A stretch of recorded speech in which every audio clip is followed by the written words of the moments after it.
Who's wrong and who's wronger? In this corner, followed by millions, James the Exploding Unicorn Breakwell. And in that corner, ignored by millions, Steve Dash Rinko Levers.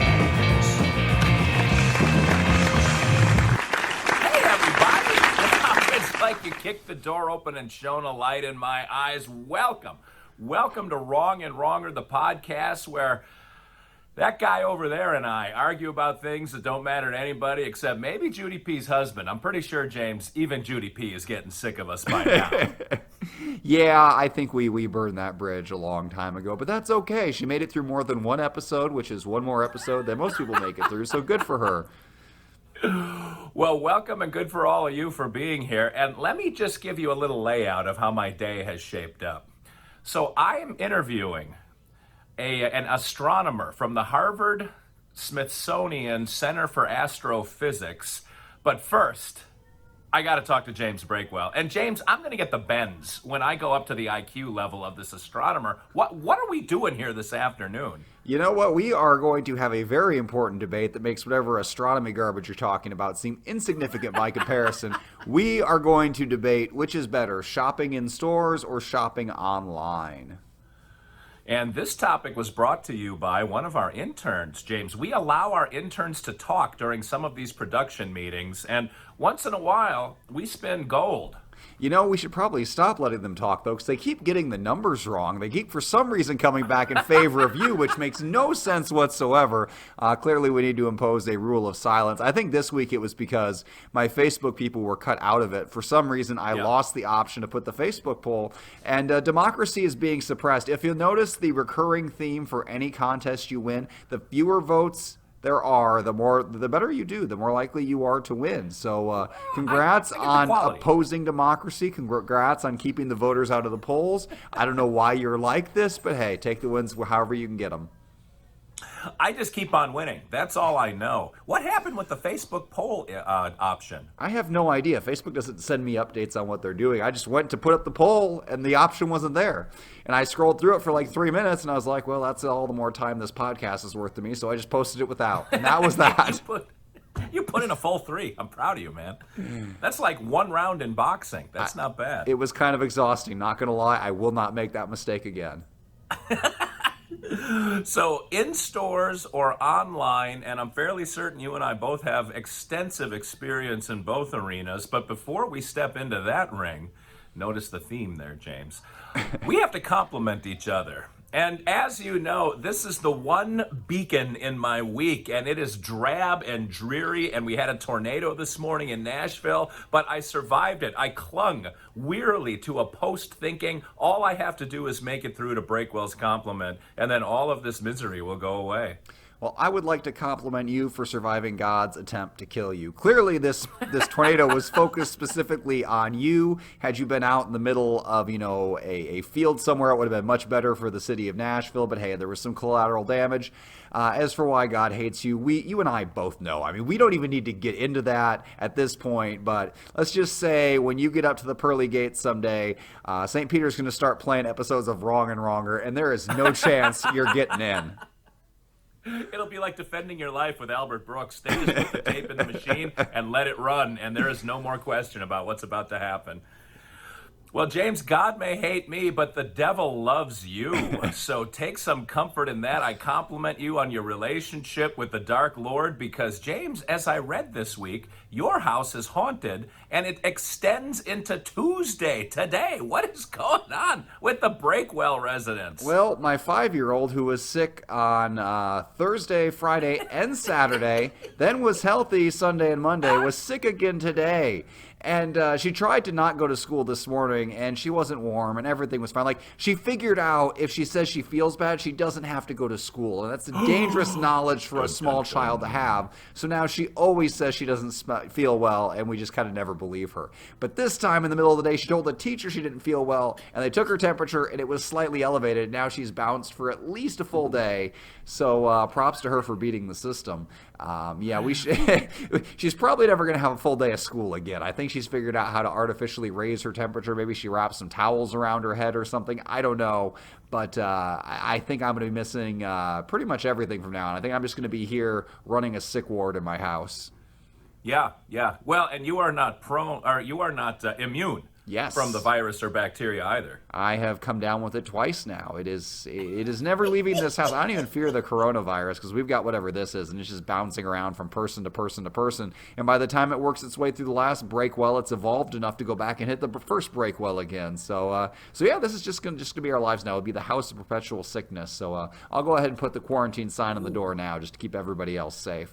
It's got to be lamb's blood. But I do like the slogan, the House of Perpetual Sickness. That's awesome. Yes, it is. It is also highly accurate. But what's even more accurate is the beating I'm about to put down on you. So please flip the Guam Quarter of Fate. And I've got it. Yes. Wow. I'm actually surprised. I cannot believe you. Is it really the Guam Quarter of Fate, or is it one of the many imitators? No, it is. Now, I will say the Guam Quarter of Fate did take a morph. A while ago, I had to take one of the new ones to replace the old one because I don't know what happened to the old one. But we're still flipping the Guam Quarter, a Guam Quarter. You're gonna have to change your lead-in from now on. You can no longer say the Guam Quarter of Fate. It has to always be a Guam Quarter of Fate. You probably spent the other one on gum or something. I'm very disappointed in you. Gum for a quarter. 22 skidoo, James. Like the vending machines where it just like rolls down the. Along the disease track there. Wow. Yeah, those still exist. And I don't know who would ever trust that candy, that unwrapped candy, and they're touching all the other candy. But somebody must, because they're still inside every store, which is a place you would go if you get a certain option in today's voting. Oh, well, Yeah. And I'm detecting patient 0 from last time you were at the mall, that you brought something home from that gumball machine. But what shall the two sides represent for you, James? Are you Briggs? implying my voice is less than perfect today? Is that what you're saying, Steve? What? No, I'm saying that one of the gumballs had infected one of your children and it morphed into the swine flu because you, perfectly normal, perfectly healthy, have 2 pigs living in your house, and there you go. Now I we thought have a you haunting, I and thought you Satan's were taken residence. making fun of my raspy voice. If I do start hacking up phlegm in the middle of this, I will politely disable the video because unlike you, I am not a barbarian. Are you still sick? Yeah, I've still got a little bit something bouncing around. Not enough to actually stop me from doing my duties like this podcast. I would have to be on my deathbed not to do this podcast because I have to beat you and put the world back in order. I see. Yeah, because you were so eager to jump in with both feet. You texted and said, you want to record today? And I said, yeah. And you said, when? And I said, now. And you said, huh? And so catching you flat-foot has probably been the highlight of my day so far. I need a little bit of time to build up to tolerating you. I need probably 6 to 10 hours notice and a few stiff drinks. All right, what are the two sides representing for you? Heads, I'm shopping in stores. Tails, I'm shopping online. All right, heads is stores, tails is online. It is up, it is down, and it is heads. You, sir, are in stores, I think. Well, that is excellent because this is really the way things should be. Okay, online is all the rage now. Amazon shutting down all these small mom and pop stores. Everybody thinks it's great. But you know what? Lately, I have discovered you actually need to go into the store for quite a few things. So you can order groceries online now, right? Sounds great. So you get some, 16-year-old go and pick out all the wrong stuff for you. You bring it out to your car. They go through it one by one. Half the things are wrong, but you don't want to wait for them to run into the store to get the right things. So you just take it home. Whereas if you went inside the store, you could get it for yourself. You can also see other deals as you walk down the aisle. Ooh, this looks good tonight. Ooh, that's a neat idea. I didn't know this product existed. You are exposed to a wider variety of experiences when you are in the store. But the biggest reason you need to go in the store is for clothing. I am trying to upgrade my look because I am a beautiful man and my clothes should reflect that. And when you order online, you don't know what you're going to get. It can say whatever size it wants, whatever number it wants in that online order, but until you actually go in the store and stand in front of that harsh mirror in the dressing room, you just don't know. And if you order it blindly saying, well, the numbers match, I should fit in this, and you go and you get home and then it doesn't, then you got to go and you got to figure out how to ship it back and return it. Sometimes you got to pay shipping on the way there and the way back. It's a whole kerfluffle. But if you just go into the store in the first place, you can browse the clearance rack, you can pick out exactly what you want, you can try on 10 different things and walk out with the one that fits. shirts. Now, for somebody like yourself, Steve, who should probably be dressed in just kind of the baggiest clothes possible so we can't even see you, that probably doesn't matter. But for those of us who still have some hope in life, we would like our clothes to fit. And that's why shopping in stores is the only way to go. I wear baggy clothing so as to not intimidate. Oh, I see. That is why. And James, you just used the word kerfuffle, which continues to forward my theory that you are an old soul. You wear a monocle and spats and anyway. So I got a couple of one-word, maybe two-word lists, a whole list of them for you for why we shop online. One, bigger selection. Way more that you can slip that you can flip through on all those different websites that don't sponsor our show.